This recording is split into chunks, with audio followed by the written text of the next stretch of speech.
बच्चों, क्या आप फ्रैक्शंस को ऐड एंड सब्ट्रैक्ट करते हुए एलसीएम निकाल निकाल के तंग आ चुके हैं? तो आज के बाद नो एलसीएम में आपको चैलेंज देता हूं। अगर आपने ये वीडियो कंप्लीट देख ली तो कभी भी फ्रैक्शंस को ऐड एंड सब्ट्रैक्ट करते हुए आपको एलसीएम नहीं लेना पड़ेगा, बल्कि 3 ऐसी ट्रिक्स बताऊंगा जिनको यूज़ करके आप सिर्फ 5 सेकंड्स में आंसर निकाल लेंगे। तो चलें सीखते हैं ये सब कैसे होता है।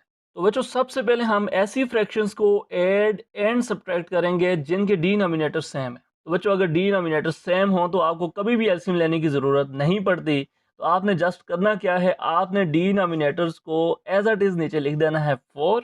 यहाँ पे आप देख सकते हैं डिनोमिनेटर एक जैसे हैं, तो हमने नीचे इसको लिख दिया और ऊपर वाले नंबर्स को एज इट इज़ न्यूमरेटर्स को आपस में ऐड कर देंगे। तो ये हो जाएगा बच्चों 9 + 1 10 एंड डिवाइडेड बाय 4। तो ये आपस में कैंसिल भी हो सकते हैं, तो अगर आप चाहें तो इनको कैंसिल भी कर सकते हैं। 2 5 10 होता है और 2 2 4। तो इस तरह से इसका जो आंसर आपके पास आ जाएगा 5/2। तो बच्चों, सेम इसी तरह से आप फ्रैक्शंस को सब्ट्रैक्ट भी कर सकते हैं। अगर आपके पास डिनोमिनेटर सेम है, तो डिनोमिनेटर सेम हो तो हम फ्रैक्शंस को भी ऐसे ही सब्ट्रैक्ट करेंगे जैसे ऐड करते थे। तो 5 नीचे एज इट इज़ रहेगा, ऊपर वाले नंबर्स को न्यूमरेटर्स को हम सिंपल आपस में सब्ट्रैक्ट कर देंगे, यानी 9 - 1। तो बच्चों, ये आपके पास आ जाएगा 9 - 1 8 और डिवाइडेड बाय 5। तो सिंपल आपने देखा कि फ्रैक्शंस को हमने ऐड भी किया और फ्रैक्शंस को सब्ट्रैक्ट भी किया। ये सबसे पहली ट्रिक थी। तो बच्चों, अब हम सीखेंगे कि फ्रैक्शंस में अगर डिनोमिनेटर सेम ना हो, यानी डिफरेंट डिनोमिनेटर्स हों, तो बच्चों इस तरह से फिर दो केस बनते हैं। आपने इस चीज़ को समझना है।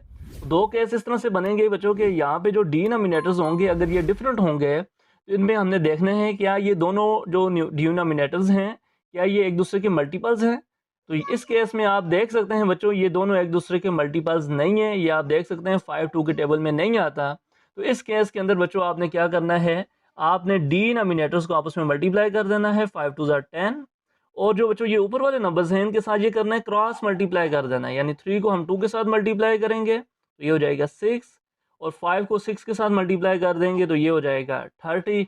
इस तरह से बच्चों अब आप इनको ऐड कर सकते हैं। 30 + 6 आपको पता है 36 होता है और डिवाइडेड बाय 10। तो सिंपल अब ये आपस में कैंसिल भी हो सकते हैं, तो हम इनको कैंसिल भी कर सकते हैं। 2 18 आर 36 और 2 5 आर 10। तो सिंपल इसका जो आंसर आ गया बच्चों आपके पास 18/5। इस तरह से कोई भी नंबर हो उसको आप, कोई भी फ्रैक्शन हो आप उसको ऐड कर सकते हैं ये वाली ट्रिक यूज़ करके। अब हम सीखते हैं कि सब्ट्रैक्ट कैसे करेंगे अगर आपके पास डिनोमिनेटर डिफरेंट हो। तो बच्चों, सब्ट्रैक्शन में भी आप देख लें डिनोमिनेटर आपके पास सेम नहीं है और ना ही ये एक दूसरे के मल्टीपल्स हैं। आपको नज़र आ रहा है कि ऐड 3 के टेबल में नहीं आता। तो जब ये इस तरह के डिनोमिनेटर्स हों डिफरेंट, तो आपने क्या करना है बच्चों, डिनोमिनेटर्स को आपस में मल्टीप्लाई कर देना है। ऐड 3 आर 24 और बच्चों यहाँ पे ऊपर क्या होगा, अब इनको क्रॉस मल्टीप्लाई कर देना है, यानी 5 को 8 से मल्टीप्लाई करेंगे तो 5 8 आर 40।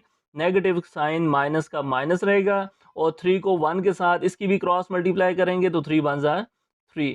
तो सिंपल अगर हम इनको आपस में माइनस करें तो 40 - 3 ये आ जाएगा 37 डिवाइडेड बाय 24। तो बच्चों आप देख सकते हैं हमने फ्रैक्शंस को ऐड भी किया है, सब्ट्रैक्ट भी किया है, लेकिन हमें अभी तक एलसीएम लेने की बिल्कुल भी ज़रूरत नहीं पड़ी और ना ही आगे कभी एलसीएम लेने की ज़रूरत पड़ेगी। तो लास्ट ट्रिक सीख के जाएं बच्चों। अगर बच्चों आपके पास डिनोमिनेटर सेम तो ना हो लेकिन एक दूसरे के मल्टीपल्स हों, जैसे आप देख सकते हैं 6 2 के टेबल में आ रहा है, इसका मतलब ये हुआ कि बच्चों ये जो 6 है ये 2 का मल्टीपल है।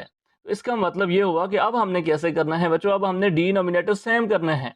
डिनोमिनेटर सेम का मतलब ये जो छोटा डिनोमिनेटर है इसको हमने 6 बनाना है। तो वो कैसे करेंगे बच्चों, आप इस साइड को 3 से मल्टीप्लाई कर दें, यानी 3 को 7 से करेंगे तो ये हो जाएगा 3 7 21 और 3 को जब 2 से मल्टीप्लाई करेंगे बच्चों तो ये हो जाएगा 3 2 6 और ये एज इट इज़ रहेगा 5/6। तो यानी आपने ये फर्स्ट वाली जो फ्रैक्शन है इसको आपने सेम बनाना है, इसका डिनोमिनेटर दूसरे डिनोमिनेटर के जैसा बना देना है। तो उसके लिए हम क्या करेंगे, हमने इसको 3 से मल्टीप्लाई किया तो आप देख सकते हैं आपके पास डिनोमिनेटर सेम हो चुके हैं। तो हम सिंपल वही वाला केस यूज़ करेंगे फर्स्ट वाला। अगर डिनोमिनेटर सेम हो तो डिनोमिनेटर नीचे एज इट इज़ रहेगा और ऊपर वाले न्यूमरेटर्स को हम सिंपल आपस में ऐड कर देंगे। तो 21 + 5 बच्चों आपको नज़र आ रहा है तो ये हो जाएगा 26/6। तो ये कैंसिल भी हो सकते हैं। अगर आप चाहें तो ये 2 के टेबल से करते हैं, 2 3 6 और 2 13 टाइम्स 26। तो ये आ जाएगा बच्चों आपके पास 13/3। तो बच्चों आप ये एक फ्रैक्शन देख रहे हैं, अब इसको हमने माइनस करना है। लेकिन फिर वही केस आप देख सकते हैं कि ये डिनोमिनेटर सेम नहीं है लेकिन ये मल्टीपल्स है। ये जो 10 है ये 5 का मल्टीपल है।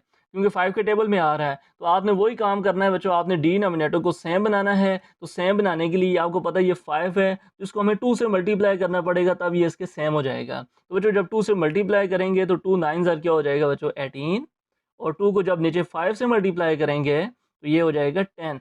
इस तरह से ये हो जाएगा -1/10। अब बच्चों आप देख सकते हैं कि डिनोमिनेटर आपके पास सेम हो चुके हैं। जब डिनोमिनेटर सेम हो जाएं तो आपने सिंपल डिनोमिनेटर को नीचे लिख देना है, और ऊपर वाले न्यूमरेटर्स को आपने सिंपल आपस में माइनस करना है या फिर ऐड करना है। यहाँ पे माइनस है तो माइनस करेंगे, 18 - 1 तो बच्चों ये आ जाएगा 17 / 10। तो ये सिंपल आपने देखा बच्चों कि किस तरह से हमने फ्रैक्शंस को ऐड एंड सब्ट्रैक्ट किया है, लेकिन हम विदाउट एलसीएम, यानी हमने यहाँ पे बिल्कुल भी एलसीएम नहीं लिया।